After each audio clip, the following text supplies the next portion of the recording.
Hey guys, welcome to Collider Movie Talk for movie fans. I'm your host, Ashley Mova, and this is the daily show. We give you all the latest news from the world of movies, plus some insight into what it all means. Leading off the show today is Jon Campea. Well, greetings and salutations, everybody. Welcome to the best damn movie-related show on the planet Earth, coming to you from right here at the Collider Video Studios here in Burbank, California, and we are so glad you decided to make us part of your day. Also here is Jon Schnepp. Super glad to be here. The world's getting weird. I'm happy to be right here. Also here is Jeremy Jahns. I'm here to talk movies, they're here to talk movies. In a shocking turn of events, Kristian Harloff has a hat today. That he does. Also here is Kristian Harloff. Hats off, pants off. Wait, what? What? Hey, guys. So a little bit of news just happened to drop that we don't actually have here in the sidebars. As you may recall, a little while ago, we talked about it here on the show. There was a report coming out, I believe Variety put out the report, that Disney was looking very seriously at Woody Harrelson to be in the Han Solo movie. The report was claiming that it would be some form of a mentor to Han Solo, whether that would be like a Yondu kind of a role or not. Well, this morning, Disney has confirmed their reports, not just that they're looking at him, but they've cast him. It's official. Woody Harrelson is going to be in the upcoming Han Solo standalone movie as a mentor figure of some sorts. Kristian, you heard this news. What do you think? Oh, I mean, obviously, I think that we all knew that once it was reported, it seemed pretty legit, and we were pretty much acting as if he was already been cast. That's not what stood out to me. What stood out to me was the fact that Lucasfilm didn't do what they did last time with the announcement of Han Solo, where they didn't admit it for a long time and then announced him at Celebration. It was like, oh, yeah, we knew that already. They got ahead of it. They said, yep, that's it. He's in the movie.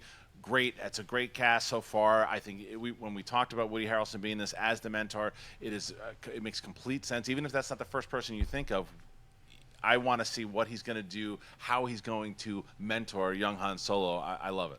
What do you think, Schnepp? I love the idea. I just saw Edge of 17. He's amazing in that. Is he so great in that movie? I mean, I would love to keep some of that characteristic as he mentors Han Solo. But he's great. He's played mentors. He's played dementors. He's an all-around amazing actor. So love the casting. Jeremy? When I heard Woody Harrelson might be in this movie, I was like, oh, great actor. He has everything going for it.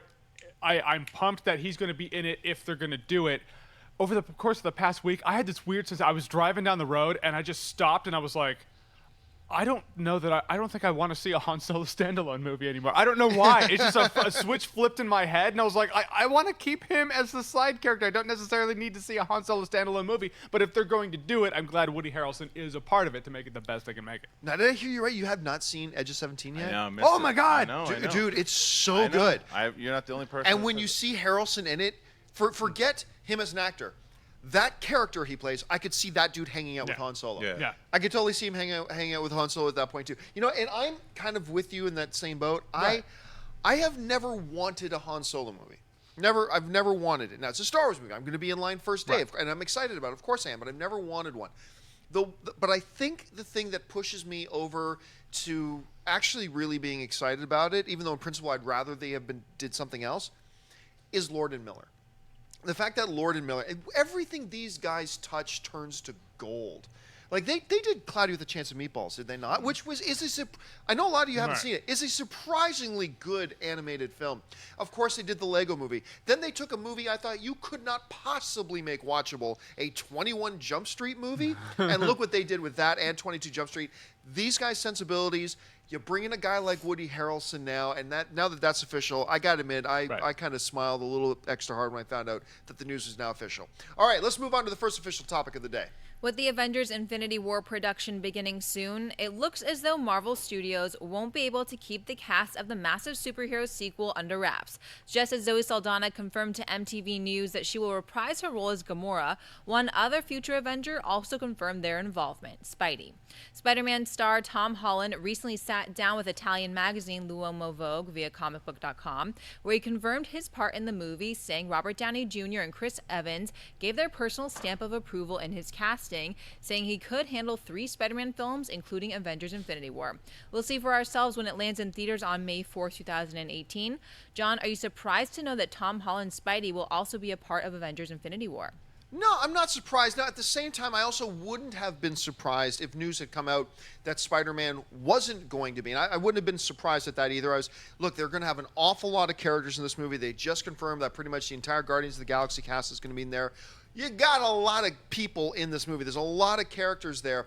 But them using Spider-Man, no, not surprised at all. Especially with the trailer dropping recently. Obviously, they are maintaining that intricate relationship between him and Tony Stark, so that just more emboldens the ties between that and the upcoming Infinity War movie. So, look, I cannot wait to see Homecoming. Because what we saw, everybody got really excited about what we saw with Tom Holland's Spider-Man in Captain America Civil War.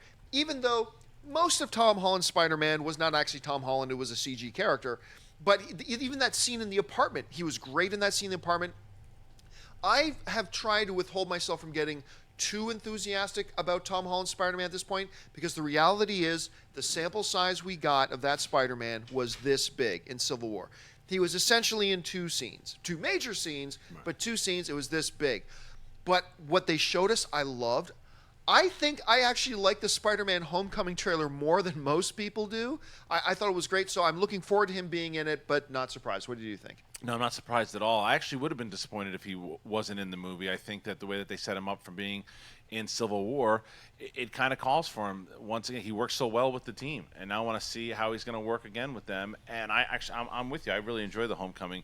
I think he'll be more developed by the time we get to the Avengers. So I think that it's a fit. You need him there. As we get to Infinity War, I want to see everybody. I want to see how this is all going to come together. So yeah, of course I want Spider-Man there. Schnepp. Yeah, I love that, he's going to show up, how much he'll be in it. Like you said, he might be in it the same amount that he was in Civil War. Right, my right. guess. And that's fine. Yeah, because they're dealing with like 78 characters or juggling a lot of characters. So, yeah, and I am really looking forward to Homecoming as well. So I love the trailers. I like that they're going with Peter Parker in high school, and I hope they keep him in high school for all three films. Jeremy. Yeah, at this point, the Avengers movie and Infinity War, it's like an old school RPG, where it's like you have a bunch of characters and you got to give some more shine than others. Right. Then you have those wild card characters that come in. They're the coolest ones. They're not in there. They don't have the most screen time, but that's what makes them cool. I feel like Spider-Man's in that boat. I'm not surprised at all that he's going to be in it. It would be a little perplexing if all this build up, everyone loves the trailer, because I love the trailer too. I'm pretty sure everyone here loves the trailer. Everyone loved what they saw in Civil War. And then, well, he's not going to be in that really huge thing that's pretty much the Avengers of the Avengers, Right. It's like that feeling we got when we first saw the Avengers is that times about 10. With no Spider-Man would be a little strange. The more we can see of Tom Holland's Spider-Man at this point, the better. And I feel bad for the kid's workload, honestly. It's like, hey, here's 3 movies. You know what? Here's a couple more. I mean, good for him. He's pumped about it, but that's a lot of work stacked on it. But I have faith that he can pull it all down. So we've all mentioned our appreciation of the Spider-Man Homecoming trailer. The reality, there were basically two different trailers.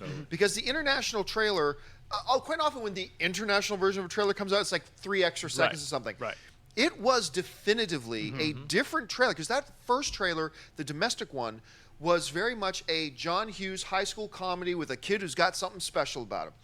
The international trailer was more of that modern comic book action movie, see more of the villain, da-da-da-da-da.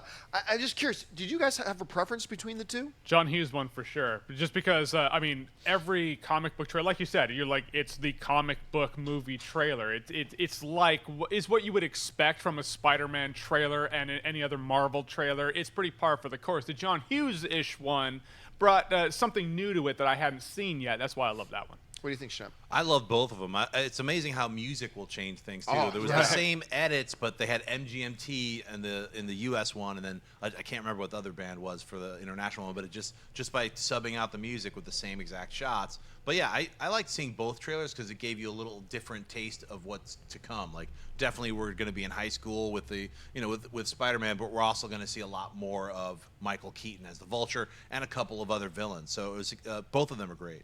The international trailers remind me a lot of Spider-Man 2, and like you guys said, I've seen that movie already before. I've seen it done well, but the John Hughes type trailer, that's a way that we haven't really seen Spider-Man presented. It's kind of, I think, way we want to see him presented, because that's what's so attractive about that character, is the fact that he's this kid who's trying to deal with having these superpowers, yet going through all the problems and the hardships of being a teen and going through high school, all that stuff, and that's there in that trailer. And they need to shift it. And it also showed in that trailer what Marvel's done so well as putting out the crime heist movies with Ant-Man and the spy thriller in Captain America, and now you have this. So it just made it a lot different than any Spider-Man. So that's the one I prefer. The thing that excites me a lot is interesting. I can't remember if I told the story. I spoke with somebody in the production of Spider-Man Homecoming who mentioned that there was a little bit of back and forth. Good back and forth debate is healthy. So there's a little bit of back and forth debate and a little bit of a struggle between Sony and Marvel on this film. Marvel wanted to go more the pure John Hughes style. Sony wanted to go the more action-oriented stuff. And after watching both of these trailers, all I can say is I think I'm going to like what these two companies put out together because it looks like they reached a pretty cool compromise that might give us the best of both worlds. And you see that kind of reflected in the two different versions of the trailer. I'm excited, which all leads me to being kind of excited that Spider-Man is going to be in the next Avengers. All right, what's next? In their continuing coverage of Episode 8 as part of their must-see movies of 2017, USA Today revealed even more comments from writer-director Rian Johnson about his upcoming sequel to The Force Awakens. First off, if you're looking for a darker middle chapter a la Empire Strikes Back, you won't find it with Episode 8. Johnson said he wants the film to be a blast and to be funny the way The Force Awakens and the original Star Wars movies were. And in regard to the character of Luke Skywalker, fans who wanted more from the Jedi Master will be in luck with this film. What's going on with Luke Skywalker is the essential question at the heart of the new film. I'm approaching it with a take that I hope feels honest and real and is going to be interesting to folks and make sense. Johnson finishes by telling USA Today that he already knows the title to Episode 8 and has known it since the first draft of the script. As for when it will be revealed, Johnson assures the fans all in good time. Kristian, thoughts on Johnson's comments about Episode 8? It's funny because we always talk about this anytime these stories start to happen. It's like it's getting real now because everything, the focus was on Rogue One, and now that's in the past, and now it's time for Episode 8. So all the focus now, and right out of the gate, there's Rian Johnson, the director, talking about it. I didn't actually get out of that interview what was posted during that explanation of that he said it wouldn't. Don't expect it to be dark. I don't think that's what he was saying at all. I think that he was saying that there will certainly be fun moments throughout the movie. There's going to be it's going to be light, but there's also Rian Johnson is going to actually develop more on those characters. That's the one thing I took out of it was how much more he's going to find out what makes them tick, what it is, because he even says in that snippet there that they're going to be tested by things and how they react. I think that alone there's going to be darker elements in this movie. It's just that the whole movie's just not going to be that type of tone. I like that he's putting in humor there. I think that that's something that he should do because it's also going back because Finn was the comic relief of Force Awakens. It would be weird if he just stopped throwing those little one-liners out there, and that's who he is as a character. So I hope to see more of that. The title. So is Poe in many ways. Yeah, Poe throws, and BB-8 had his moments also. So I would not. I don't want that to stop because those are some of the best moments of Force Awakens. But I want Rian Johnson to do what Rian Johnson does. But the title, okay, cool. They have it settled. Great. Just tell us whenever you need to. It's no big deal. Everybody's going to see the movie. So, and Luke Skywalker being the focus, we knew that at the end of Episode 7. We said the way that they set that up, she found him. They have to focus heavy. He's going to be part of the marketing of Episode 8. That it is going to be his story.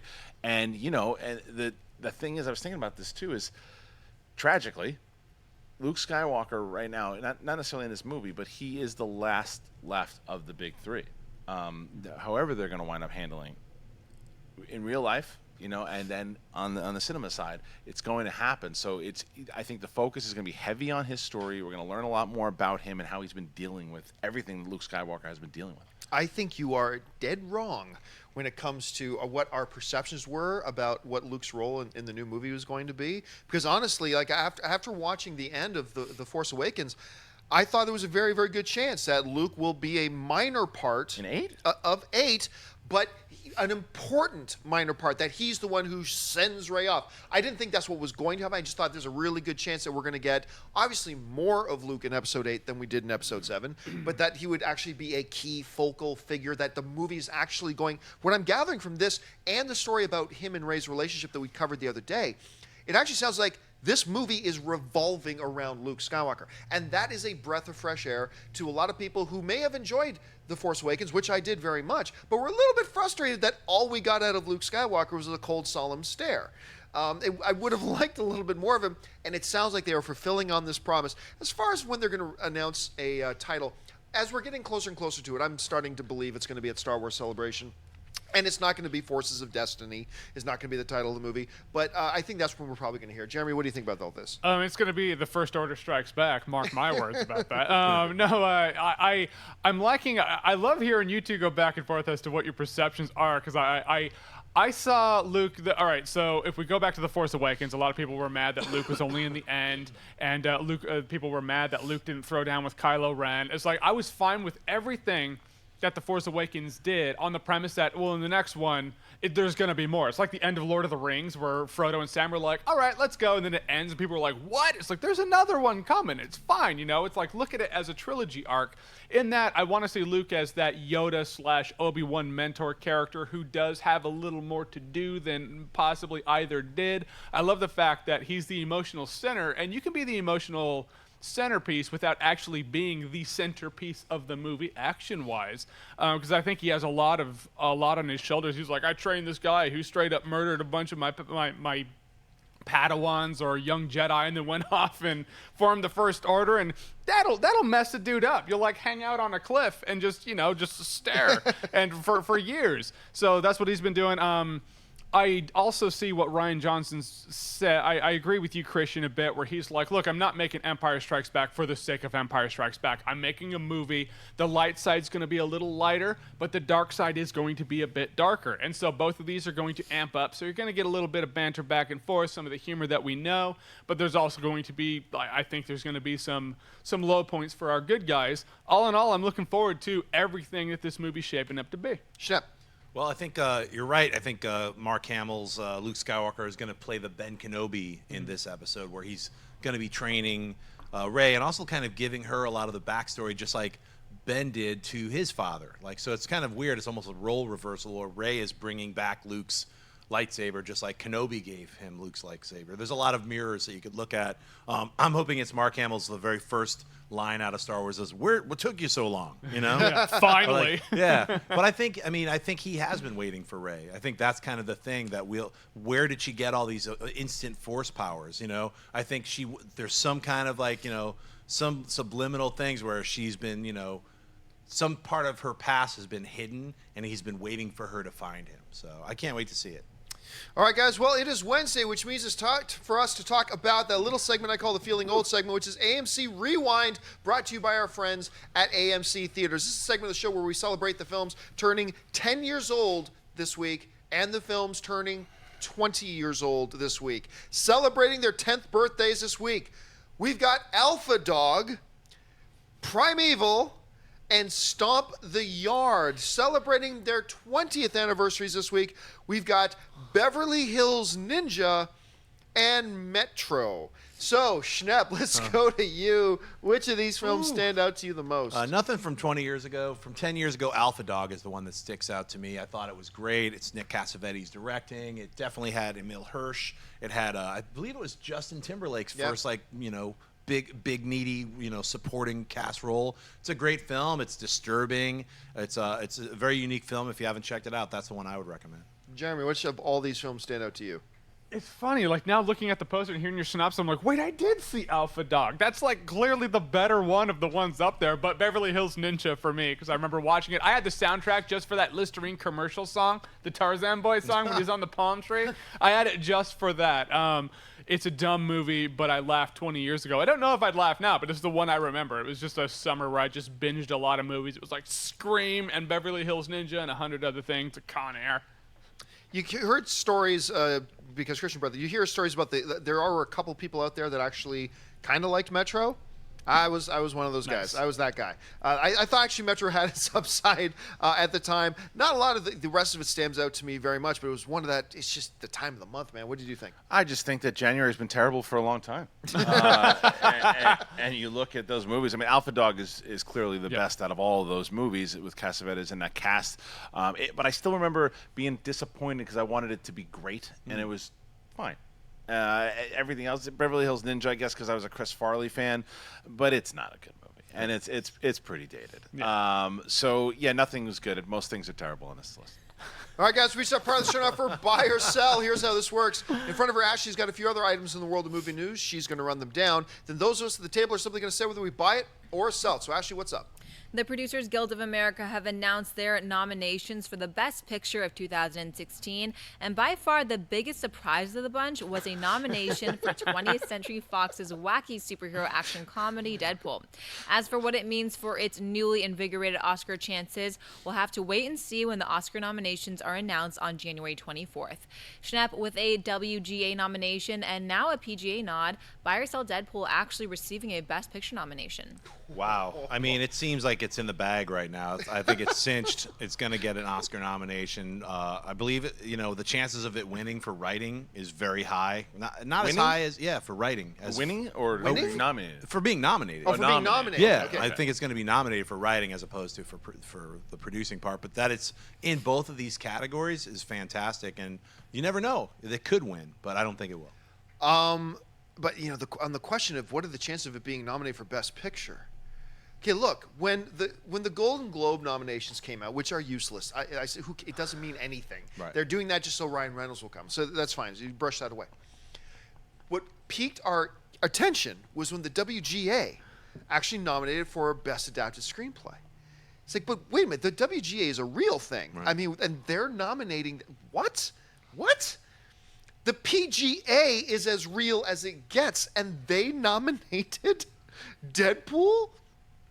Okay, look, I'm still going to fall out of my chair in shock if Deadpool actually gets a nomination for Best Picture. Now, remember, we are living in an era where there can be anywhere from 5 to 10 Best Picture nominees. I don't know if the rest of you did, I know I had Deadpool in my top 10 best films of the year. It's certainly for just pure entertainment value, probably the most entertaining film I saw this year. So I've got it there. But now that it's actually popping up on these credible lists, WGA, PGA,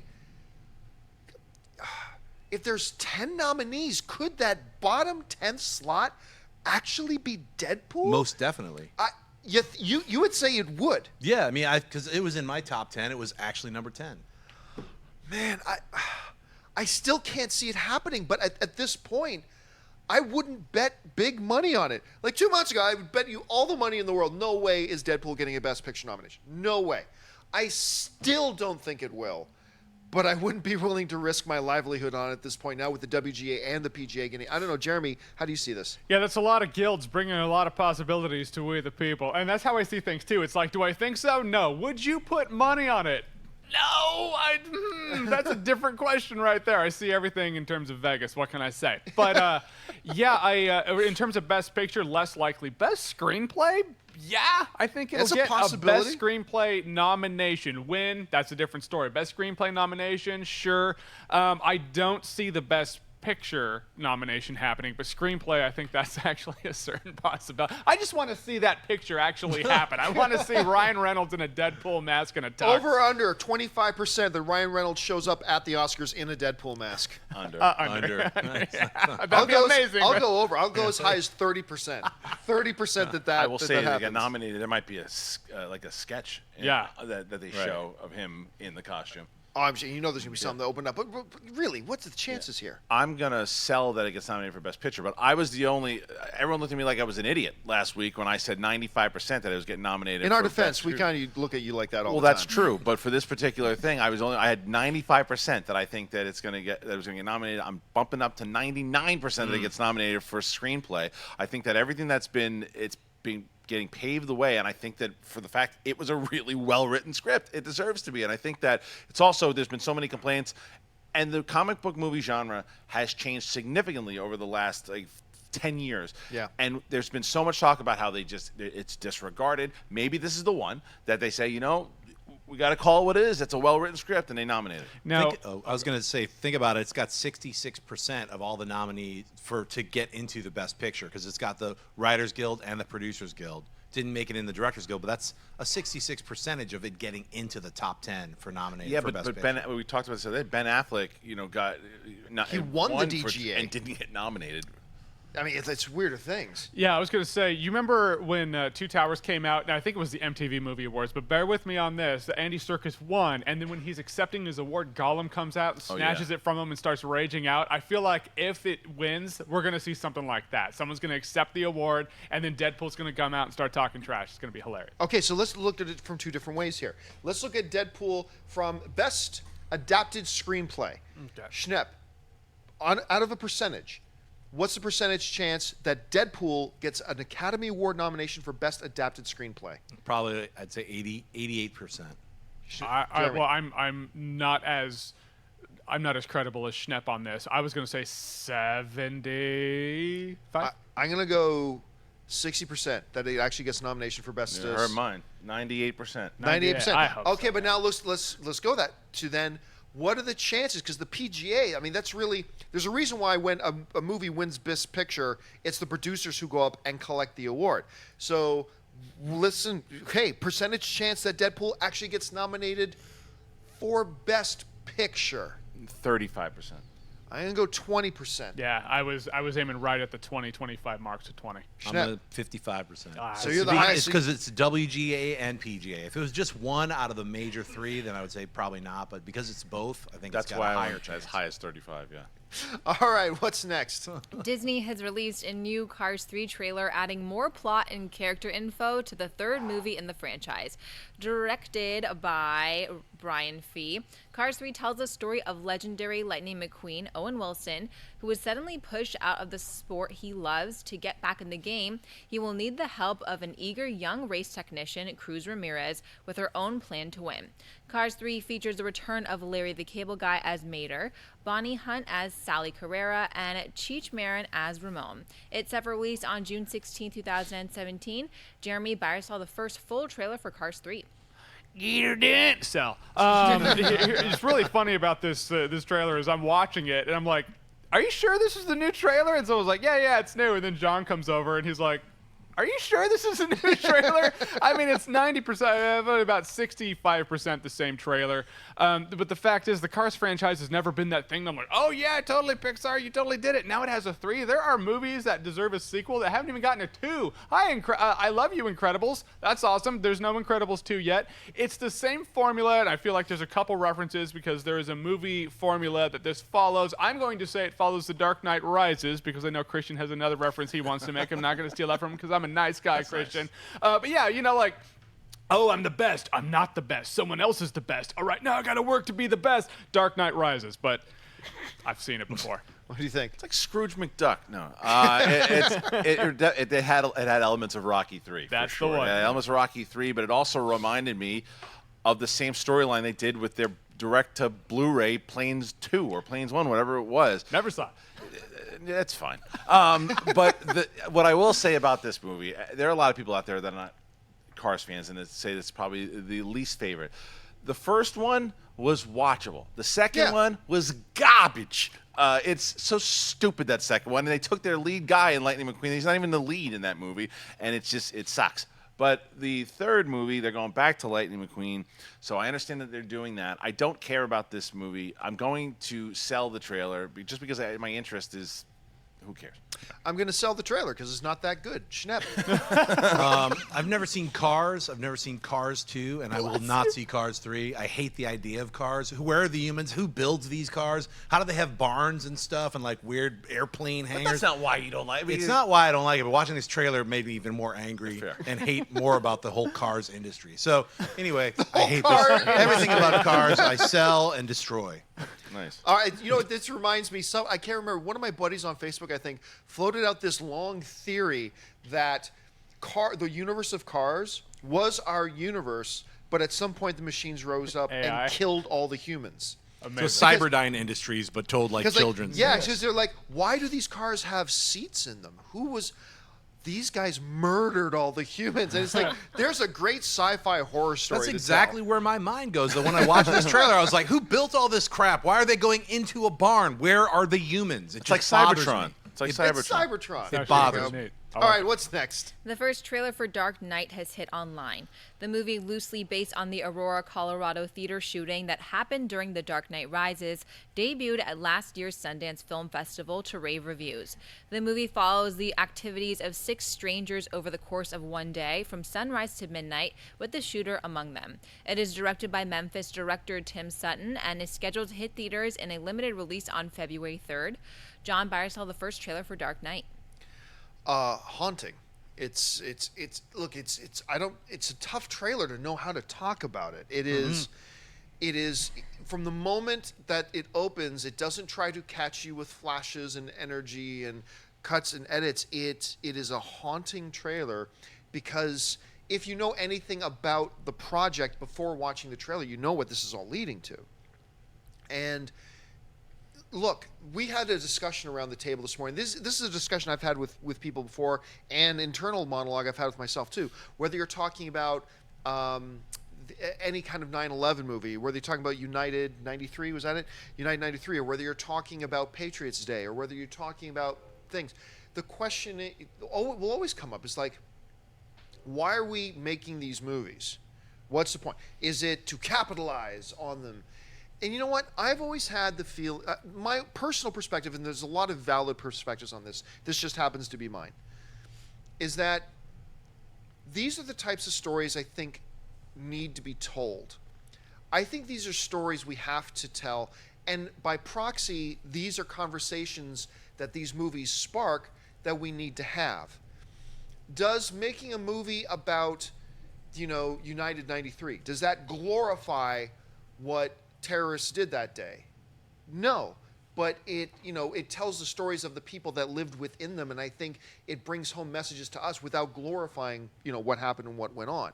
I think there are unskilled filmmakers who can turn it into that, but thankfully, for the most part, a lot of the movies that have addressed these bigger tragic issues and tragic incidents seem to handle it with a much better hand. So I feel very uncomfortable. I feel uncomfortable with this movie, but maybe sometimes art is supposed to make us feel uncomfortable. I don't know. I'm torn about it, and this is one that's I think people are going to talk about this trailer, and then by extension this movie when it does come out. But I know, Kristian, you and I had a little bit of a discussion on this. You had a point of view on this too. Well, I have my thoughts on whether or not the movie should be made, but if we're talking about the trailer itself, I'll buy the trailer because it does exactly what it intends to do. It is haunting, like you said. It makes you think right away as you're watching these characters, and I think that the intent is also you're not supposed to know which one is the shooter because there's the hair that could be him, but then was he the skater? You're just following all the events of these people leading up to this event. As far as whether or not the movie should have been made, it's also hard for me to say. My first instinct is to say no, I don't think it should be made, but if you bring up something like Patriots Day and you have a director like Peter Berg who directed that thing with such class and really brought there was just a way he told that story that was handed so respectfully to everyone that was involved, everyone who the victims, the people who helped bring down the terrorists. So I can't judge this movie yet on whether or not it should or shouldn't be made because I haven't seen the movie yet. Yeah, good point. I don't know how it's presented. I don't know in what light. It makes me go, oh man, this is so soon, and very similar again to Patriots Day, but just it's just a little bit different for me because as where Patriots Day it were police and firemen, all these people kind of coming together. Very similar to 9/11 as to where this is just. I know how this particular story ends with this creep going to jail and surviving and. It bothers me. It definitely bothers me. I have to see how the movie is made before I totally judge it. Schnepp, what did you think? I agree. I mean, I think the trailer, I didn't know it was even about that incident when I started watching the trailer today. I was like, let's call Dark Knight. It's a Sundance kind of, independent film.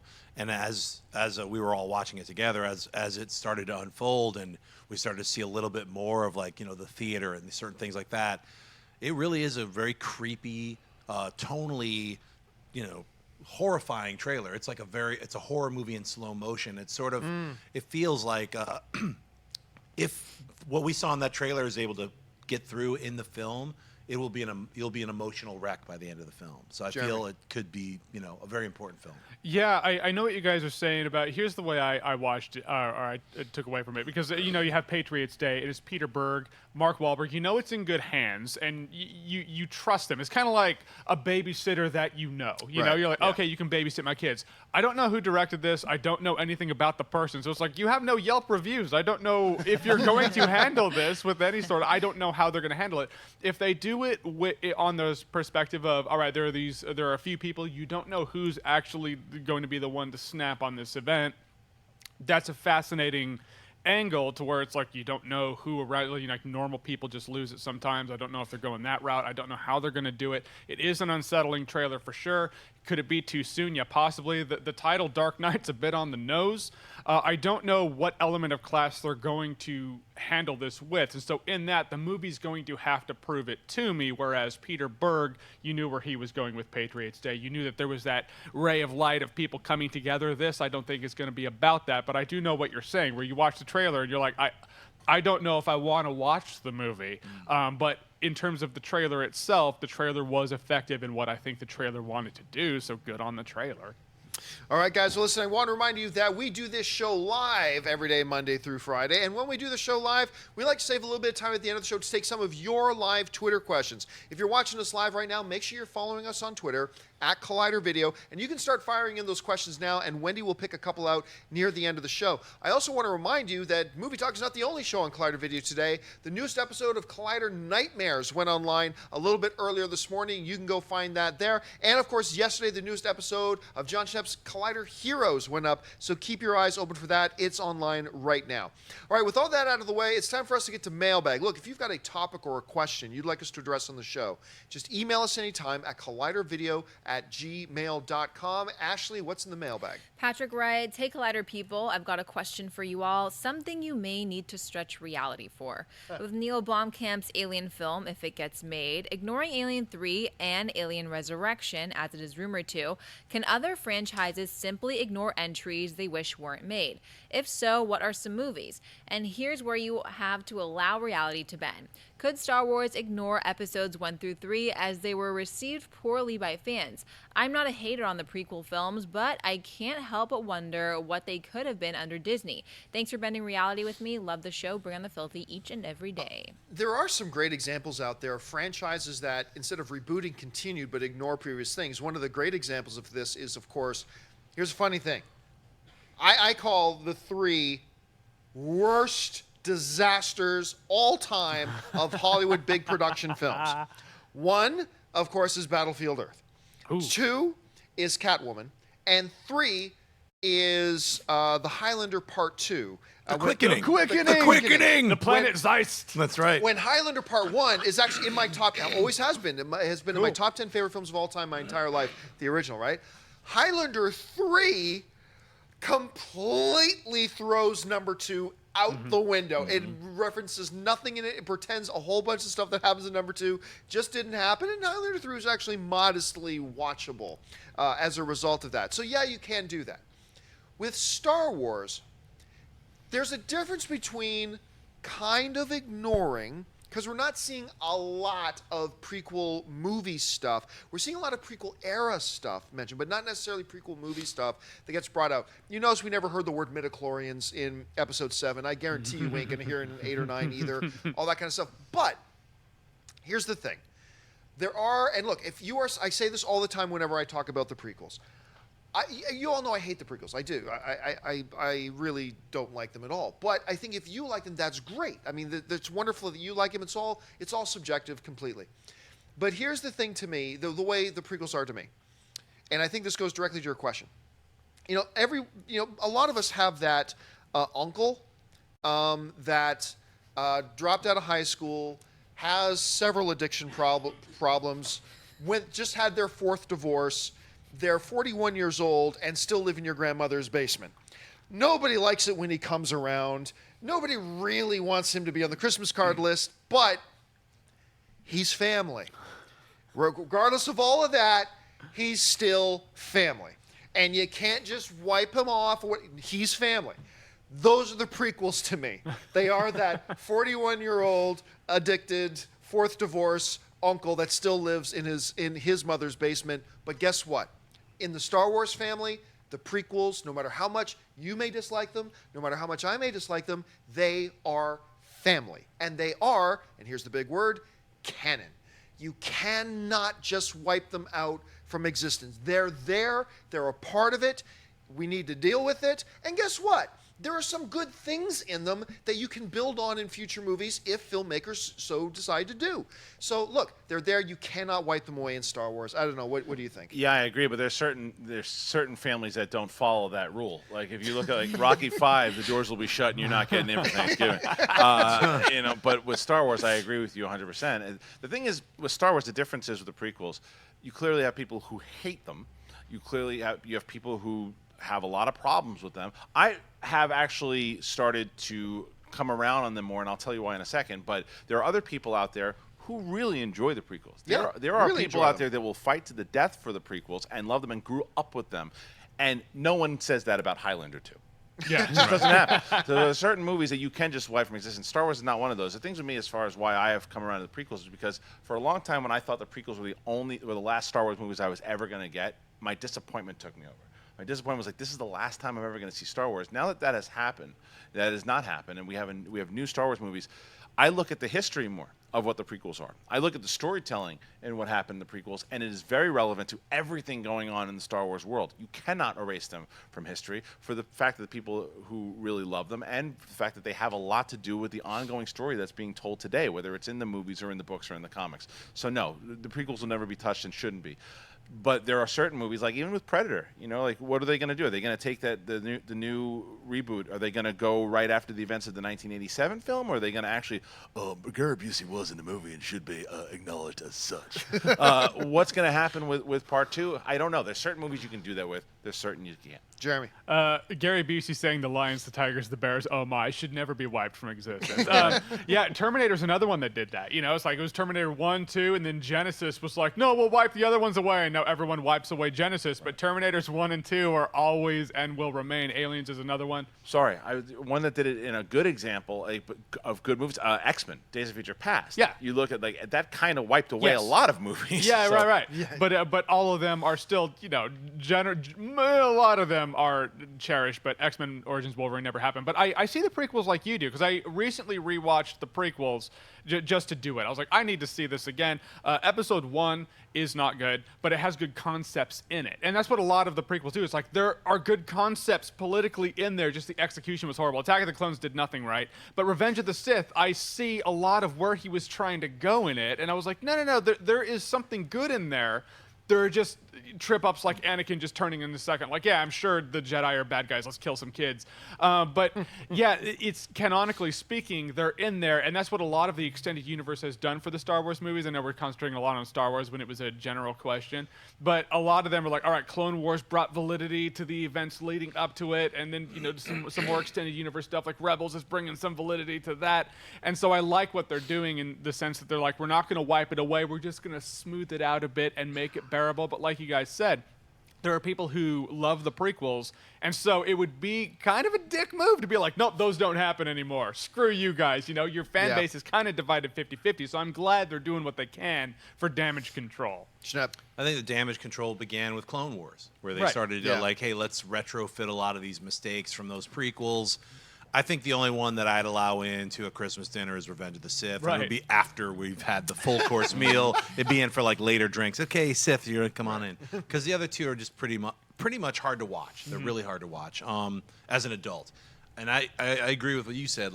A lot of kids grew up watching 1, 2, 3, and then how come 4, 5, and 6 are slower or whatever? Whatever. I've heard that from a lot of younger people. They're like, I like the prequels better. I'm like, what planet am I on? But that's just kind of how it is when you grow up with something. When you're 4 or 5, I loved Godzilla when I was a little kid. I can't watch those Godzillas now. They're incredibly boring. But when I was a little kid, I watched them repeatedly ad nauseum. I loved them. Where's Ghidra? Is Ghidra? I've seen this one again. You watch them again and again. So, I think the prequels being addressed as can they be remade, what this question is?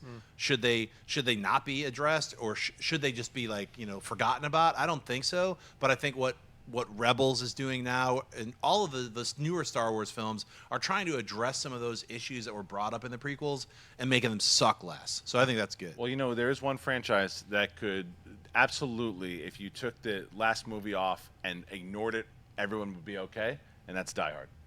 If you had Die, there was a story going around, and Ben Treblecock actually wrote this script, and it was going around for a while, and it was, and they talked about actually doing this, was that he was going to go back to Nakatomi years later. John McClane in Japan. He was going to go back to where it all, the main base there. And then and the anniversary, it all goes down again. That's the way you end the franchise, and you can say, oh, the last one never happened. Or even when he jumped Wait, he was going to go to Nakatomi Tower, or he was going to go to Japan? Japan in Nakatomi, the original Nakatomi. Oh, so he was going to go to the company's headquarters. He wasn't going to go to the original building. Not the one in Los Angeles, Right. the one in Japan. And they were going to be celebrating him, all these years later. And at the anniversary, it all goes down again.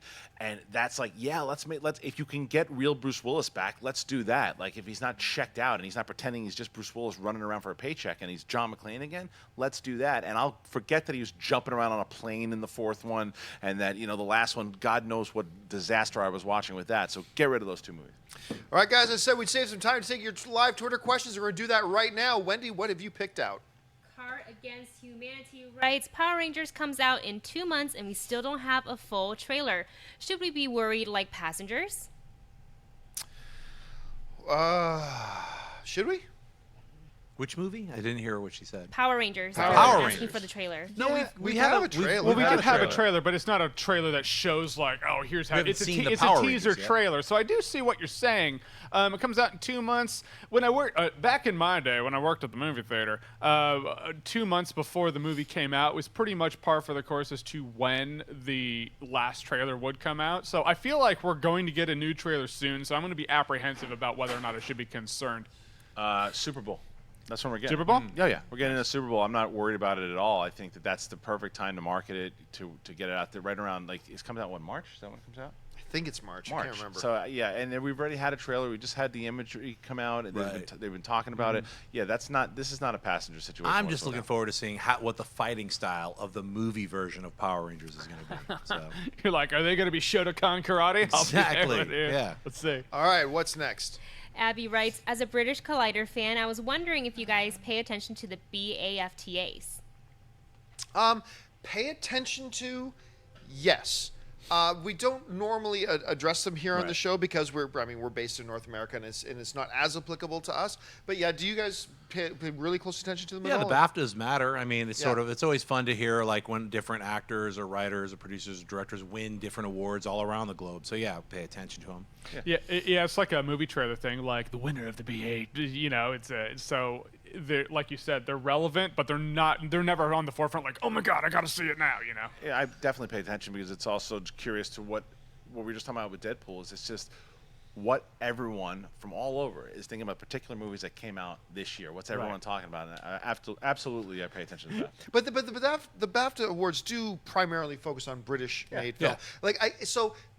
Please don't take as any sort of insult that we don't pay as much close attention to that. I mean, I don't pay any attention to the Genie Awards, which is the Canadian version of the Oscar. I pay no attention to that, and hell, I'm Canadian. Well, that's the whole point. As a film fan, you want to hear what everyone's talking, not just like the mainstream stuff that we're talking about here, or our Oscar movies. You want to hear, again, all across the pond. It's a bit of tea and crumpets for you. That's right. Oh, here you go. There we go. Yeah, there we go. What was his name? I forgot his name. I watch the Oscars because it's a chance to place bets with people. Like, oh, I got $5 if that one to win. I don't know. It was really fun. My uncle and I used to do it back in the day. Mr. Biscuits. Oh, yeah, Mr. Biscuits. All right, what's next? Jackson Dennis writes, thoughts on Illumination Studios? Are they a good animation company or did they just get lucky with Despicable Me? Hard to say. It's funny. What did I saw? It might have been Pets. Secret Life of Pets, which I actually enjoyed, maybe because I've been a pet owner my whole life. But I enjoyed Secret Life of Pets. Not one of the 2 or 3 best animated films of the year, but I enjoyed it for what it was. But I remember they played. They've been doing what Pixar's been doing. They played one of their own short films. They played a Minions short film before the movie started, and it was awful, like not funny at all, and it was terrible. And their Minions standalone film wasn't all that great. But look, are they Pixar? No, they ain't Pixar. But I don't think Despicable Me was a fluke, because I thought Despicable Me 2 was also really enjoyable. I enjoyed that a lot. I like Secret Life of Pets. Did they just do Sing? Yeah. Yeah, I didn't love Sing. But Sing has its upside, but I didn't love Sing. But they're okay. I mean, look, they're batting about 500 right now, which a lot of studios kind of do. So I think they're perfectly okay. They're batting 500 as far as maybe quality goes, but as far as money, their movies are making money. Yes. You look at Sing and Secret Life of Pets. I didn't like Secret Life of Pets. I liked it even less the second time I saw it, and I was a pet owner for a long time. I felt that it was just, they pitched me one movie. This is going to be Toy Story for dogs, and it's a stupid adventure movie. Total lie. It was. I really disliked that movie the more and more I watch it. But the Sing was okay, and I felt the same thing. Obviously, it was the same thing. It pitched a certain movie, didn't get exactly what I thought it was going to get. The laughs weren't really there. So I don't think that the studio itself puts out the best movies, but they put out premises that are great because people are going to see these damn things. And I agree with you, though. I like Despicable Me 1 and 2. I thought Minions was a big miss, and I think that 3 looks okay. So they're doing something right because they're getting people into the theater, but I just wish the quality would improve a little bit more. Yeah, as someone who is a pet owner like you, I found enjoyment in Secret Life of Pets where I could, but I didn't see Sing because, I mean, it was coming out on Christmas. There's a bunch of movies coming out, and I was going to fly up to Washington, and I was like, all right, if I'm going to miss one, it's going to be Sing, which I suppose doesn't speak volumes to how I feel about their track record and where they're going for me. But, yeah, like you guys said, there's like, hey, people watch it, so whatever, which is why if you want a studio to get better, you probably shouldn't watch this stuff, but good on them. Well, I think the Despicable Me franchise is great. And I thought the second one was actually better than the first one. Yeah, I I liked it a lot. hate The Secret Life of Pets. I think it's a garbage film. It's horrible as a pet owner. Screw you for lying to me. I agree with Kristian. Like the premise and everything, the trailers. Learn about what pets do when you leave. And then they're driving cars in the city. Screw off. Anyway, that's why I didn't even see Sing, because I'm still pissed about the Pets movie. There are some bad drivers out there, and now we know pets are them. Just saying. I kind of like Kevin Hart's bunny. I don't know. I did like his bunny, Yeah, but his it bunny didn't was save the pretty film good. for me. Cringe. Just I'm go. All right, let's take two more. All right, Clovey writes, with Deadpool receiving nominations, how likely will be for Logan, if good, to receive nominations next year? Look, completely theoretical. Like the same chances as what's opening up this week, as Bye Bye Man has. I mean, who knows? We haven't seen the movie. If Logan comes out and it's spectacular and wonderful and incredible, then sure it has a chance. But I mean, it's like, I got to admit, I do get a little bit frustrated because I get a lot of these questions from people. It's like a movie that hasn't come out for months. It says, what are the chances that movie's going to win Oscars? It's like, I haven't seen it. I have no idea. It has as good a chance as anybody. How would you guys respond? I think I know where they're going with the question. In terms of tonally speaking, the Logan trailer looks like it's such a different direction from a lot of other comic book movies. If it holds up to that, if it is the Last of Us movie that we'll never actually get, what are the odds of it? And I feel like let's say Logan is a great character pairing drama. And it really hits. Like, then what are the odds? It's like, I'd like to hope it's really good, but we'll see what happens. Like you said, it's like it's not out yet. Yeah, there's a better chance because of, I mean, it looks like an independent film from the tone. Oh, it reminded me of Hell or High Water in certain elements. Right. But The color palette they chose is very similar. Yeah. So, but the thing is, I think like any movie, whether it's a superhero movie or whatever it might be, it comes out in March. And even though Deadpool, we didn't get nominated yet for Deadpool, so don't get too excited. And that was a May or June movie? February. February. It was February. It was Oh, Valentine's wow. Day. Yeah, well, that crushes what I was going to say. I mean, let's see what happens with Deadpool. But I think that it's harder, though, when a movie's in February or in March. Yeah. It's harder to get nominated there. But, you know, you guys just pointed out that my point was wrong, so suck my toe. I know what you're saying, though. It's like pre-June. No, don't even hope There's on a it. cart before the horse. Let's see the movie first. Then we can, like, I can't make any predictions. I love the trailer. Can the trailer be nominated? Why not? Remember Gangster Squad? Oh, Maybe that's- yeah. What do you think Gangster Squad? Say hello to Santa Claus. I would have God. been like 100%, I know. but then we saw the movie. What so a let's- disappointment. I love retrospective things like that. It's like, there was a time I would have said this a couple years ago about that movie. Looking back, I probably would have shot myself in the neck. Hey, you're going to get LA Confidential. Just kidding. Here's Freddie Got Fingered. Okay, look, I got to bring this up because I'm getting text messages from my wife right now. I was going to bring this up a little bit earlier, and I decided not to, but we were talking about the prequels and all that kind of stuff. My wife quite often will have very different opinions on certain movies than I will, right? She knows that I hate the prequels. She loves the original Star Wars films. And she saw the first two prequels. She never saw Revenge of the Sith. What? Okay. Yeah. Still? She just started watching it earlier this week. Okay. She's like when she's off, she's got on her phone because I own all the Star Wars movies, so she watched them over my Google Play service. And she starts watching it yesterday or 2 days ago, and she's texting me as she's watching it. This sucks.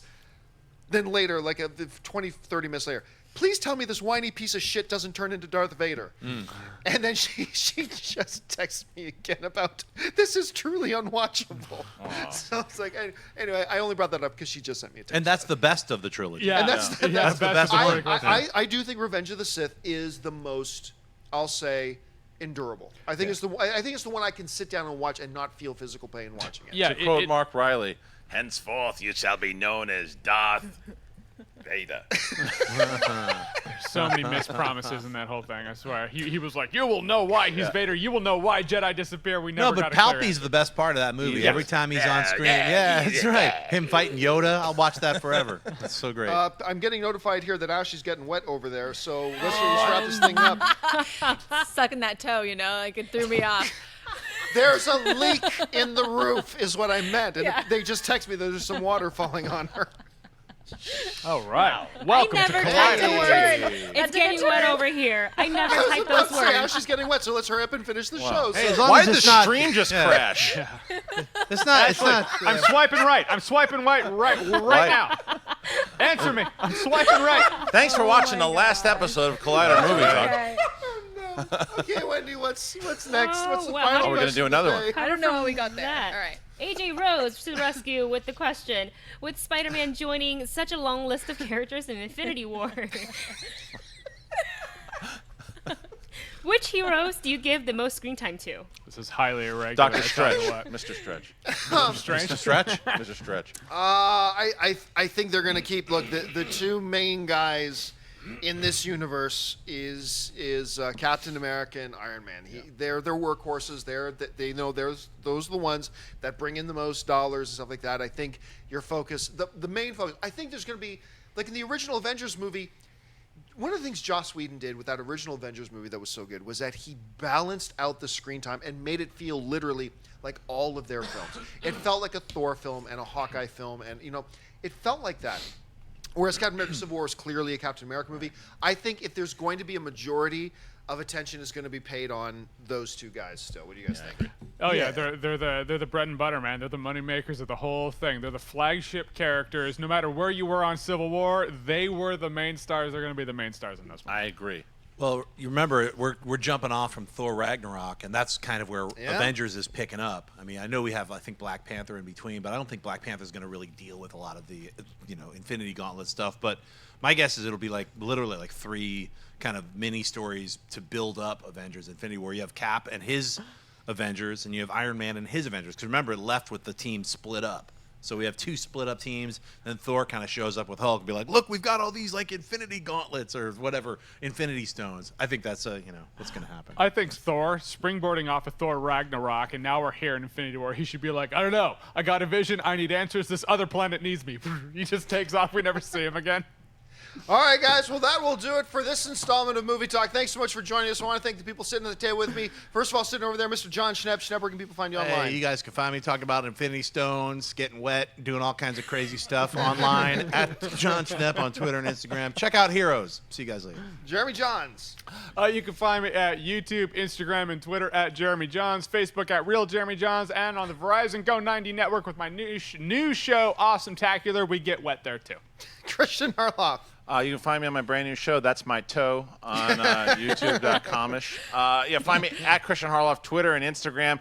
January 20th, the thing you should be watching, the movie Trivia Schmodown. It is on. You got Team Heroes for Superhero News and The Beast, William Bibiani, going up against the littlest of evils, JTE. Of course, over there, we've got a well-hydrated Ashley Mova. Ashley. Twitter, Instagram, Snapchat, Ashley Mova. Happy Wednesday, guys. Wendy Lee Zaney. You can find me on YouTube at the Movie Couple channel and on Twitter, Instagram, Snapchat at Wendy Lee Zaney. And you can simply follow me on all social media, Facebook, Twitter, where have you, simply at John Campea. That'll do it for us, guys. Thanks so much for joining us. And until next time, bye-bye. Hey guys, if you like this video, click the thumbs up button. Also, make sure you subscribe to our YouTube channel. It'll help you stay up to date with everything we've got going on here at Collider.